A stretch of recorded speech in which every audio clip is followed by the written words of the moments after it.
श्री सुरेश खन्ना जी ने अपना 5वां बजट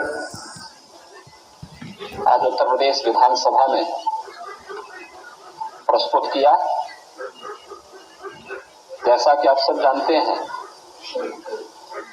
कि हमारी सरकार का ये 7वां बजट है और 8वां बजट है। 7 बजट हम लोग इससे पहले प्रस्तुत कर चुके हैं और प्रत्येक ने अपने किसी एक थीम को लेकर के प्रदेश के लोक मंगल के लिए उस बजट को प्रस्तुत किया है। हमारा पहला जो बजट था वह 17-18 का, वह प्रदेश के अन्नदाता किसानों को समर्पित था। 2018-19 का बजट हम लोगों ने प्रदेश के इंफ्रास्ट्रक्चर और इंडस्ट्रियल विकास के लिए, औद्योगिक विकास के लिए हम लोगों ने समर्पित किया था।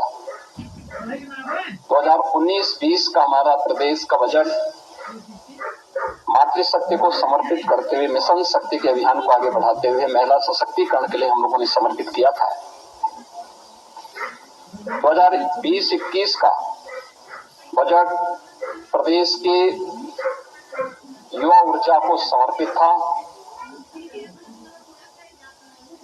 21-22 का बजट प्रदेश के स्वावलंबन से सशक्तिकरण के इस अभियान को समर्पित था और 22-23 को अंत्योदय से आत्मनिर्भरता का प्रदेश का बजट रहा है।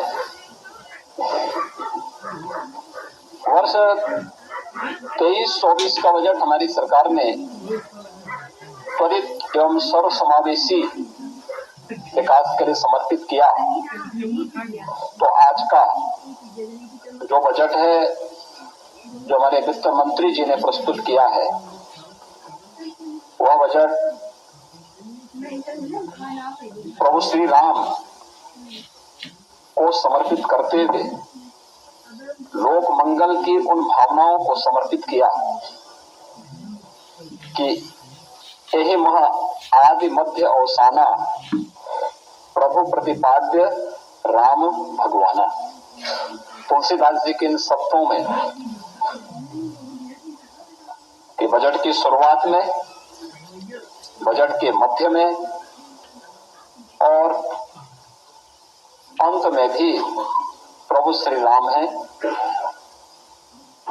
उनके विचार में, उनके संकल्प में, एक एक शब्द में श्री राम है, क्योंकि श्री राम लोक मंगल के पर्याय हैं और यह बजट भी लोक मंगल को समर्पित करते हुए प्रदेश के समग्र और संतुलित विकास का उत्तर प्रदेश का एक आर्थिक दस्तावेज है। मैं इसके लिए वित्त मंत्री, अपर मुख्य सचिव वित्त और उनकी पूरी टीम को इस समग्र विकास और समग्र एवं संतुलित विकास की अवधारणा को सार्थक बनाने के उद्देश्य से प्रस्तुत इस बजट के लिए हृदय से बधाई देता हूं। मित्रों, हम सब जानते हैं कि आस्था, अंत्योदय और अर्थव्यवस्था को जो समर्पित हमारा आज का ये बजट है, अब तक का उत्तर प्रदेश का सबसे बड़ा बजट है। 7,36,437 करोड़ रुपए का बजट, यानी 7 लाख की सीमा को क्रॉस किया है। अगर आप देखेंगे 2023-24 की तुलना में बजट में 6.7% की वृद्धि इसमें की गई है। और अगर आप देखेंगे कि प्रदेश का जो बजट का आकार में जो बढ़ोतरी हुई है, यह बजट प्रदेश की अर्थव्यवस्था को विस्तार देने की डबल इंजन सरकार की जो प्रतिबद्धता है, आदरणीय प्रधानमंत्री जी का जो विजन है, उनके उस विजन को सबका साथ, सबका विश्वास, सबका विकास और सबका प्रयास, इन सब को समर्पित करते हुए डबल इंजन सरकार की प्रतिबद्धता को भी यह प्रस्तुत करता है। बजट में जो कुछ चीजें हैं जो हम सब के लिए बहुत महत्वपूर्ण और मायने रखती है, वह है कि पहली बार 2,03,782 करोड़ 38 लाख रुपए कैपिटल एक्सपेंडिचर के लिए बजट में प्रावधान किया गया है। यानी यह इस बात को प्रदर्शित करना है कि इंफ्रास्ट्रक्चर पे जब पैसा खर्च होगा तो वह रोजगार का सृजन भी करेगा और अर्थव्यवस्था को उतनी ही सुदृढ़ भी करेगा। हमारी सरकार प्रारंभ से ही इस बात पर ध्यान देती रही है कि हमें समग्र विकास की अवधारणा पर कार्य करना है। पिक एंड चूज नहीं, उस समग्र विकास की अवधारणा का ही परिणाम है कि आज उत्तर प्रदेश सरकार के बजट के दायरे को हम बढ़ाने में सफल हुए। अगर 16-17 की तुलना में प्रदेश की जीडीपी को अगर आप देखेंगे, ये लगभग 12-12.5 लाख करोड़ रुपए की थी और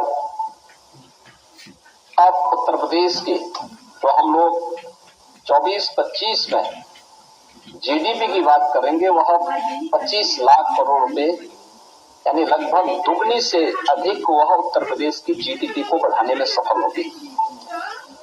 इसके साथ ही प्रदेश के अंदर जिन अन्य मुद्दों पर हम लोगों ने फोकस किया, उसमें इस दौरान प्रति व्यक्ति आय को दोगुना करने में हमें सफलता प्राप्त हुई है। उत्तर प्रदेश जो देश की 2016-17 में छठी अर्थव्यवस्था थी, आज वह नंबर 2 की अर्थव्यवस्था देश की बन चुकी है। हम इसमें सफल इसलिए हुए क्योंकि हमने कर चोरी को रोका, रिफॉर्म किए, रेवेन्यू लीकेजेस को हर स्तर पर समाप्त करने के लिए जो भी उपाय हो सकते थे, सरकार ने, विभिन्न विभागों ने इसके लिए कार्य किया और आज उसका परिणाम है कि उत्तर प्रदेश एक रेवेन्यू सरप्लस प्रदेश बना है। प्रदेश में पिछले 7 वर्ष में राजस्व में हमने कई गुना वृद्धि की है, बिना कोई अतिरिक्त कर लगाए हुए, यानी कॉमन मैन को टच किए बगैर उन्हें लोक कल्याणकारी योजनाओं के साथ जोड़ते हुए हम प्रदेश को रेवेन्यू सरप्लस स्टेट बनाने में सफल हुए हैं। और बजट की सबसे बड़ी खासियत यह है कि भारत सरकार के द्वारा, रिजर्व बैंक के द्वारा जो निर्धारित राजकोषीय घाटा FRBM की लिमिट है 3.5, हमारा यह बजट उस सीमा के अंदर 3.46% तक, या हमारा यह राजकोषीय घाटे को नियंत्रित करने और एक सफलता की उन ऊंचाइयों को प्रस्तुत करता है, जो हमारी इस बात को प्रस्तुत करता है कि सरकार का जो विजन था कि सुरक्षा, विकास और सुशासन, और बजट में है राजकोषीय अनुशासन। राजकोषीय अनुशासन के लिए भी, यानी हमने विकास भी किया है, सुरक्षा भी दी है, सुशासन के लक्ष्यों को भी प्राप्त किया है, लेकिन साथ साथ अपने बजट को राजकोषीय संतुलन को बनाए रखने के लिए, उस अनुशासन को बनाए रखने के लिए भी पूरी प्रतिबद्धता और ईमानदारी के साथ काम किया है। और वह आपको इस बजट में भी देखने को मिल रहा होगा। प्रदेश में हम लोगों ने पिछले 7 वर्ष में बेरोजगारी की दर को नियंत्रित करने में भी सफलता प्राप्त की है। जब 16-17 में प्रदेश के अंदर अनएम्प्लॉयमेंट रेट 19.2% से ऊपर था, 19.2% से अधिक था, आज ये घट करके 2.4% के आसपास है।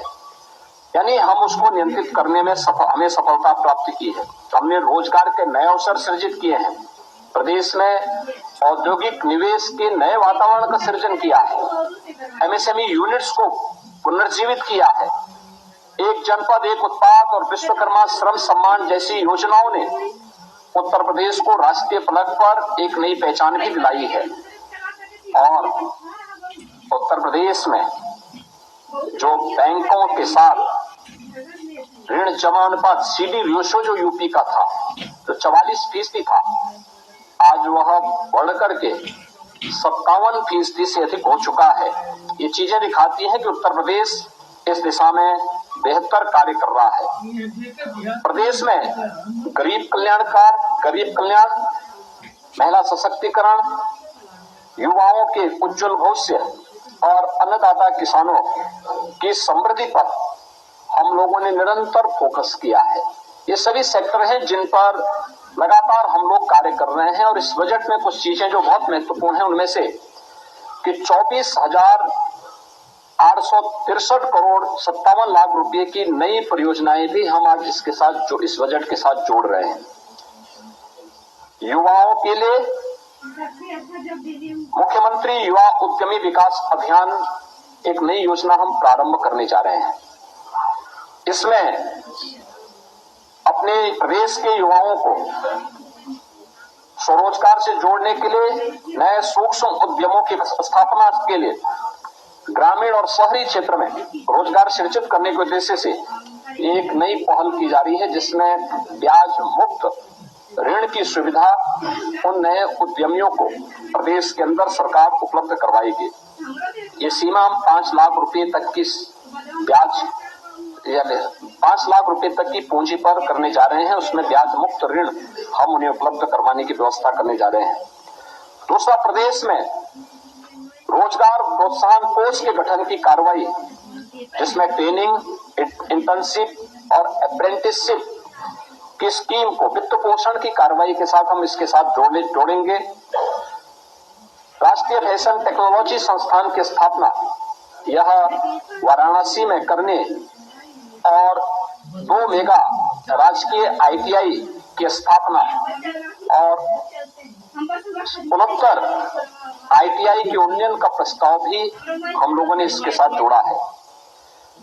Sports science and injury centre की स्थापना की कार्रवाई भी प्रदेश में है।